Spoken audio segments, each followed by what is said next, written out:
시어머니, 이제 그만 간섭 좀 하세요. 며느리가 내뱉은 그 한마디가 아직도 귓가에 맴돕니다.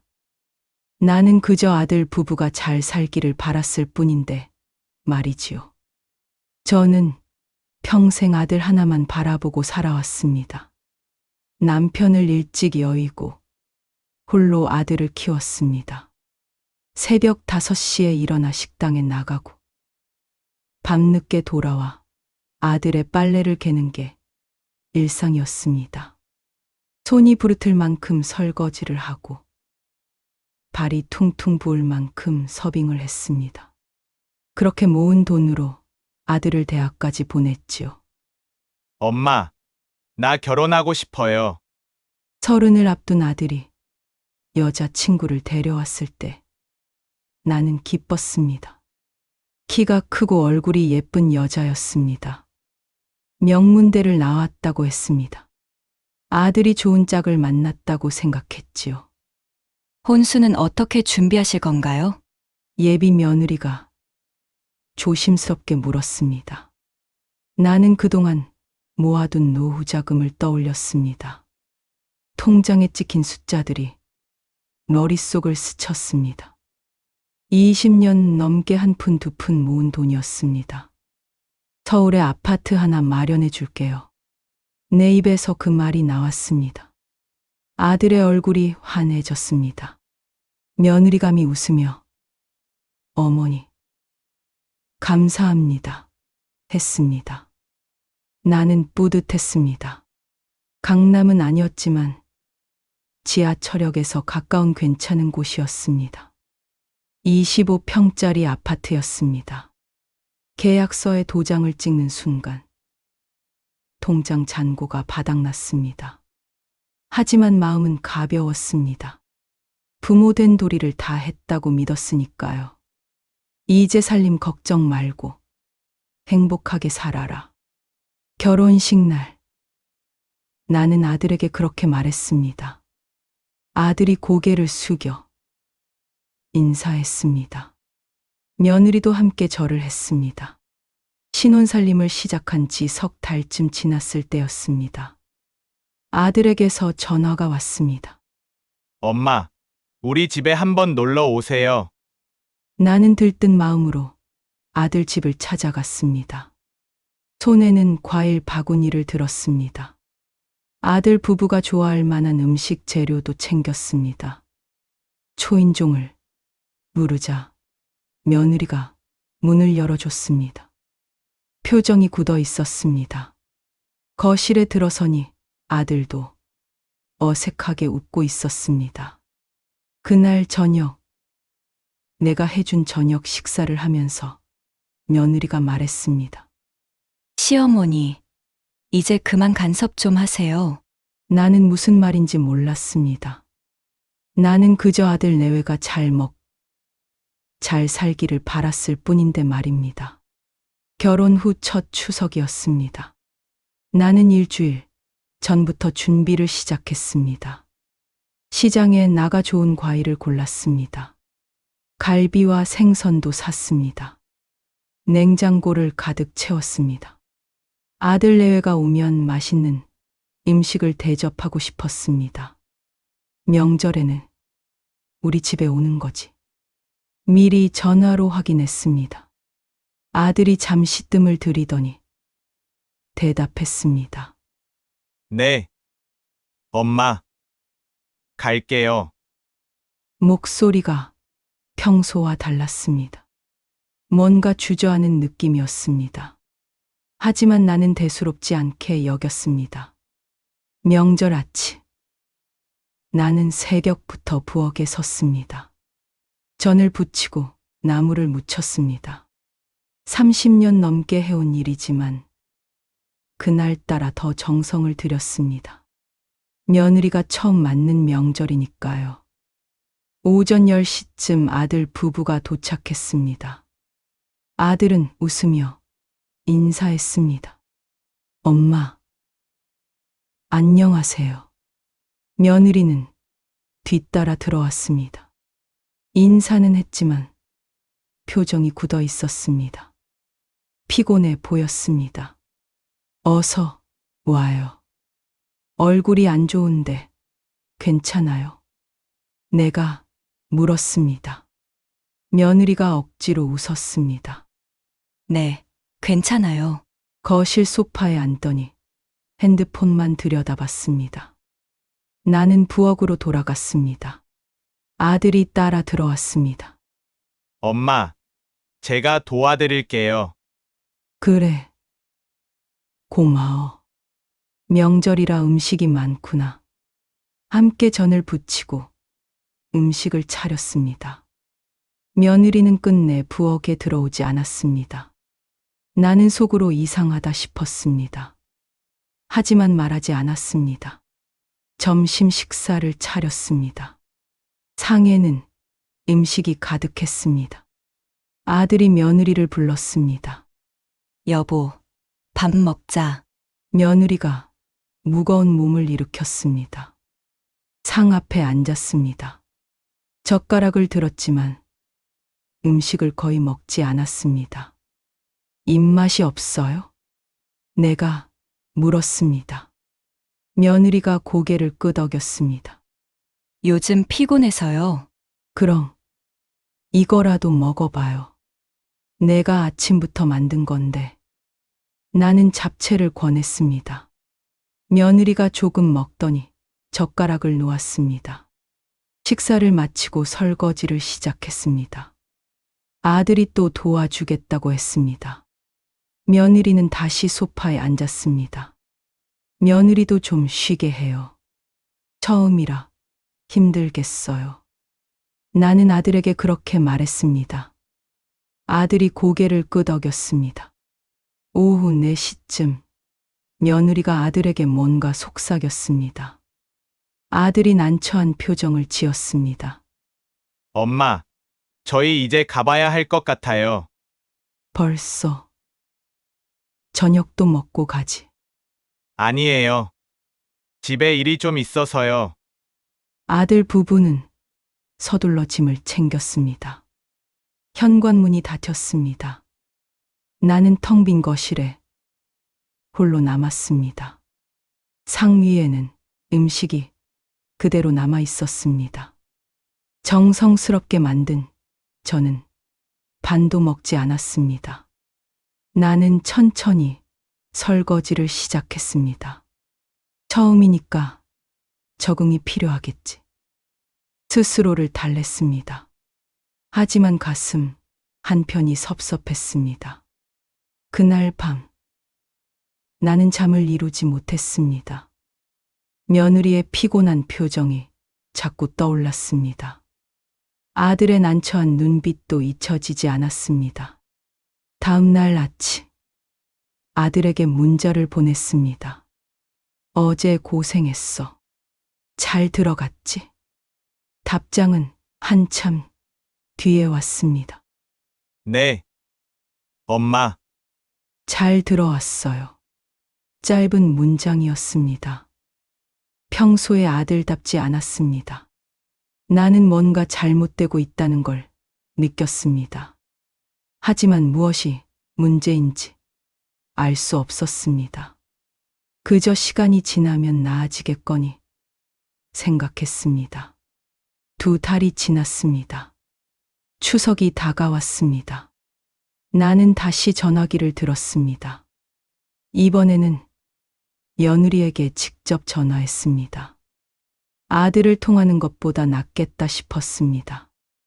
여보세요, 며느리. 네, 어머니. 목소리가 차가웠습니다. 나는 숨을 고르고 말했습니다. 이번 추석에도 우리 집에 와서 같이 보내자. 음식은 내가 다 준비할게. 전화기 너머로 침묵이 흘렀습니다. 길고 무거운 침묵이었습니다. 어머니, 저희는 명절마다 시댁에 안 가기로 했어요. 며느리의 목소리였습니다. 날카롭고 단호했습니다. 나는 귀를 의심했습니다. 손에 쥔 전화기가 떨렸습니다. 뭐라고? 명절은 저희끼리 보낼 거예요. 아니면 제 친정에 갈 수도 있고요. 그게 무슨 소리니? 결혼했으면 명절에는 시댁에 가는 게 당연한 거 아니야. 내 목소리가 높아졌습니다. 참으려 했지만 참아지지 않았습니다. 요즘은 그렇게 안 해요. 각자 알아서 하는 거예요. 며느리가 말했습니다. 전혀 미안해하는 기색이 없었습니다. 내가 너희 집까지 마련해 줬잖니. 그런데 명절에 한 번 얼굴 보는 것도 싫다는 거니. 목소리가 떨렸습니다. 분노와 서러움이 뒤섞였습니다. 집은 감사하게 생각해요. 하지만 그거랑 명절은 다른 문제예요. 다른 게 아니잖아. 부모가 자식 잘 살라고 집까지 해줬는데 그 부모 얼굴 보는 게 그렇게 힘드냐? 내가 소리쳤습니다. 손이 부들부들 떨렸습니다. 어머니, 저도 제 인생이 있어요. 명절마다 시댁 가서 일하고 싶지 않아요. 며느리가 쏘아붙였습니다. 전화가 끊겼습니다. 나는 한동안 그 자리에 서 있었습니다. 전화기를 든 채로 멍하니 벽만 바라봤습니다. 심장이 철렁 내려앉았습니다. 가슴이 무너지는 것 같았습니다. 20년 넘게 모은 돈을 쏟아부어 집을 마련해 줬습니다. 새벽부터 일어나 손발이 부르트도록 일했습니다. 아들이 잘 살기를 바라는 마음뿐이었습니다. 그런데 돌아온 건 이런 말이었습니다. 나는 소파에 주저앉았습니다. 눈물이 났습니다. 참으려 했지만 주르륵 흘러내렸습니다. 1시간쯤 지났을까요? 아들에게서 전화가 왔습니다. 엄마, 너도 그렇게 생각하니? 내가 먼저 물었습니다. 아들이 한숨을 쉬었습니다. 엄마, 제 처지도 좀 생각해 주세요. 저도 힘들어요. 힘든 건 나도 마찬가지야. 평생 너 하나 바라보고 살았는데 저도 압니다. 하지만 와이프 입장도 있잖아요. 아들의 목소리가 지쳐 있었습니다. 그럼 엄마 입장은? 나는 뭐가 되는 거니? 엄마, 됐다. 너희끼리 잘 살아라. 전화를 끊었습니다. 손이 떨렸습니다. 그날 밤 나는 잠들지 못했습니다. 천장만 바라보며 생각했습니다. 내가 뭘 잘못한 걸까? 아들에게 집을 사주지 말았어야 했을까요? 그냥 내 노후나 챙길 걸 그랬을까요? 아니었습니다. 그건 후회가 아니었습니다. 부모라면 당연히 할 일이었습니다. 그런데 왜 이렇게 됐을까요? 새벽녘 창밖이 밝아올 무렵이었습니다. 나는 한 가지 생각을 했습니다. 더 이상 매달리지 말자. 아들은 이제 자기 가정이 있습니다. 며느리와 함께 사는 사람입니다. 내가 끼어들 자리는 없는지도 모릅니다. 하지만 완전히 포기할 수는 없었습니다. 아들은 여전히 내 아들이니까요. 방법이 있을 거야. 분명히. 나는 이를 악물었습니다. 어떻게든 이 상황을 바꿔야 했습니다. 일주일이 지났습니다. 아들에게서 연락이 없었습니다. 나는 매일 핸드폰을 확인했습니다. 문자도 전화도 오지 않았습니다. 먼저 연락하고 싶었지만 참았습니다. 밤마다 잠을 설쳤습니다. 눈을 감으면 며느리의 목소리가 들렸습니다. 명절마다 시댁에 안 가기로 했어요. 그 말이 귓가를 맴돌았습니다. 가슴이 답답했습니다. 내가 어디서부터 잘못된 걸까? 이 생각이 머릿속을 떠나지 않았습니다. 아파트를 사준 게 잘못이었을까요? 아니면 명절에 오라고 한 게 잘못이었을까요? 부엌에 서서 밥을 하다가도 멍하니 서 있곤 했습니다. 식욕이 없었습니다. 반찬도 해놓지 않았습니다. 이웃집 아주머니가 물었습니다. 요즘 안색이 안 좋으신데 괜찮으세요? 네. 괜찮아요. 거짓말이었습니다. 전혀 괜찮지 않았습니다. 열흘째 되던 날, 친구에게 전화했습니다. 오래된 친구였습니다. 내가 너무 욕심을 부린 걸까? 이야기를 털어놨습니다. 친구가 한숨을 쉬었습니다. 요즘 젊은 사람들은 달라. 우리 때랑은 생각이 다르더라고. 그래도 부모 얼굴 보는 게 그렇게 싫을까? 며느리 입장에서는 힘든 거겠지. 명절마다 음식 차리고 치우는 게 쉬운 일은 아니잖아. 친구의 말이 마음에 걸렸습니다. 나는 전혀 생각해보지 못한 부분이었습니다. 그래도 최소한의 도리는 지켜야 하는 것 아닌가? 속으로 중얼거렸습니다. 하지만 확신이 서지 않았습니다. 2주일째 아들에게서 문자가 왔습니다. 엄마, 건강하세요? 짧은 문장이었습니다. 나는 한참을 바라봤습니다. 뭐라고 답해야 할지 몰랐습니다. 잘 지내고 있어. 너도 건강해라. 답장을 보냈습니다. 더 이상 아무 말도 하지 않았습니다. 마트에 갔다가 이상한 광경을 봤습니다. 젊은 부부가 장을 보고 있었습니다. 남편이 카트를 밀고 아내가 물건을 고르고 있었습니다. 둘이 웃으며 이야기를 나눴습니다. 나는 그 모습을 한참 지켜봤습니다. 우리 아들 내외도 저렇게 웃으며 살고 있을까? 궁금했습니다. 동시에 부러웠습니다. 집으로 돌아오는 길, 공원을 지나갔습니다. 벤치에 앉았습니다. 자식에게 기대는 게 얼마나 허망한 일인지 뼈저리게 느꼈습니다. 평생 아들만 바라보고 살았는데 이제 아들은 제 갈 길을 가고 있었습니다. 그게 당연한 건지도 몰랐습니다. 바람이 불었습니다. 낙엽이 떨어졌습니다. 가을이 깊어가고 있었습니다. 문득 남편 생각이 났습니다. 아들이 중학교 때 세상을 떠난 남편이었습니다. 여보, 내가 잘하고 있는 걸까? 혼잣말을 했습니다.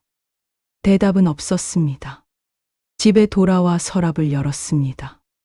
오래된 사진첩이 있었습니다. 아들의 어린 시절 사진들이었습니다. 돌잔치 사진, 초등학교 입학식 사진, 졸업식 사진. 웃고 있는 아들의 얼굴을 바라봤습니다. 그때는 정말 행복했습니다. 언제부터 이렇게 된 걸까? 사진첩을 덮었습니다. 그날 밤 일기를 썼습니다. 오랜만이었습니다. 아들이 행복하면 그걸로 된 거 아닐까? 내 욕심을 내려놓아야 할 때인지도 모른다. 펜을 놓았습니다. 하지만 마음 한편은 여전히 무거웠습니다. 창밖을 바라봤습니다. 달이 떠 있었습니다. 방법이 있을 거야. 스스로에게 말했습니다. 아들과 며느리를 이해하는 방법. 그리고 우리가 다시 가까워질 수 있는 방법. 아직은 보이지 않았습니다. 하지만 포기하고 싶지 않았습니다. 나는 천천히 눈을 감았습니다. 오랜만에 잠이 올 것 같았습니다. 한 달이 흘렀습니다. 나는 조금씩 달라지기 시작했습니다. 아침에 일어나면 창문을 열었습니다. 바람이 들어왔습니다. 숨을 깊이 들이마셨습니다. 오늘은 뭘 할까? 스스로에게 물었습니다. 아들 생각이 아니라 내 하루를 생각했습니다. 문화센터에 등록했습니다. 수채화 강좌였습니다. 평생 한 번도 그림을 그려본 적 없었습니다. 처음이라 서툴 거예요. 강사가 웃으며 말했습니다.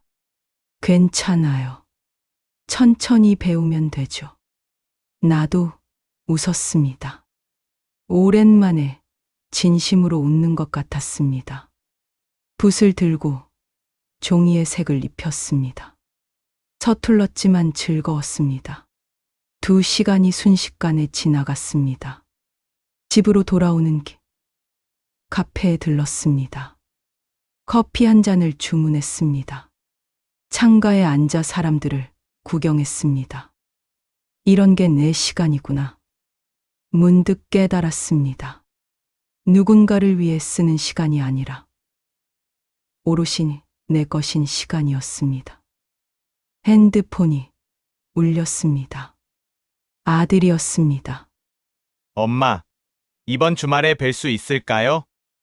조심스러운 목소리였습니다. 나는 잠시 생각했습니다. 그래. 우리 집으로 올래? 네, 갈게요.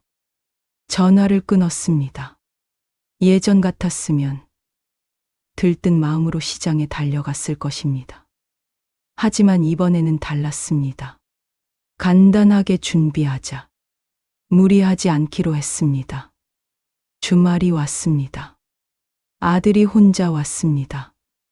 며느리는 와이프는 친구 만나기로 했대요. 아들이 말했습니다. 나는 고개를 끄덕였습니다. 실망하지 않았습니다. 그래. 앉아. 간단한 식사를 차렸습니다. 된장찌개와 김치, 계란말이뿐이었습니다. 맛있게 먹을게요. 아들이 숟가락을 들었습니다. 조용히 밥을 먹었습니다. 엄마, 요즘 어떻게 지내세요? 아들이 물었습니다. 응. 잘 지내. 그림도 배우러 다니고. 그림이요?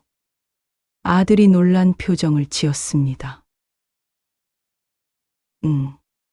수채화. 재미있더라. 엄마가 그런 거 하실 줄은 몰랐어요. 나도 몰랐지. 해보니까 좋더라고. 아들이 미소 지었습니다. 오랜만에 보는 편안한 미소였습니다.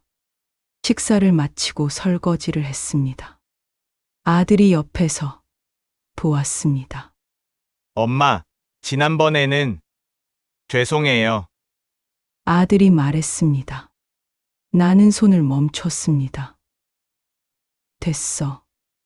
이제 내 가정이 우선이야. 엄마도 이해해. 그래도 정말 괜찮아. 엄마도 생각을 많이 했어. 그릇을 닦으며 말을 이었습니다. 너희가 행복하면 그걸로 충분해. 다만 엄마도 내 인생을 살아야겠다는 걸 알았어.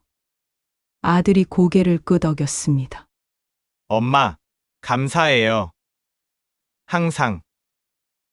고맙긴. 엄마 노릇한 것뿐인데. 웃으며 대답했습니다. 하지만 이번에는 달랐습니다. 억지로 웃는 게 아니었습니다. 아들이 돌아가고 혼자 남았습니다. 거실에 앉아 차를 마셨습니다. 이제는 아들에게 내 삶을 기대하지 말자. 마음속으로 다짐했습니다. 나의 희생을 당연하게 여기는 사람들에게 더는 마음을 쓰지 말자. 상처는 깊었습니다. 아직도 가끔 아팠습니다. 하지만 그 덕분에 배웠습니다. 내 인생은 내 손으로 지켜야 한다는 것을. 창밖을 바라봤습니다. 해가 지고 있었습니다. 노을이 아름다웠습니다. 부모의 사랑은 끝이 없습니다. 그건 변하지 않았습니다. 하지만 나 자신을 지키는 선은 내가 그어야 했습니다. 그걸 이제야 알게 되었습니다. 서랍에서 스케치북을 꺼냈습니다. 내일 수업에서 쓸 것이었습니다. 연필로 선을 그었습니다. 서툴지만 괜찮았습니다. 천천히 배우면 돼. 스스로에게 말했습니다. 밤이 깊어갔습니다. 나는 불을 끄고 잠자리에 들었습니다. 오랜만에 편안한 잠이 왔습니다. 꿈을 꾸었습니다. 넓은 들판을 걷고 있었습니다. 혼자였지만 외롭지 않았습니다. 바람이 불었습니다. 기분이 좋았습니다. 걸음을 멈추지 않았습니다. 계속 앞으로 나아갔습니다.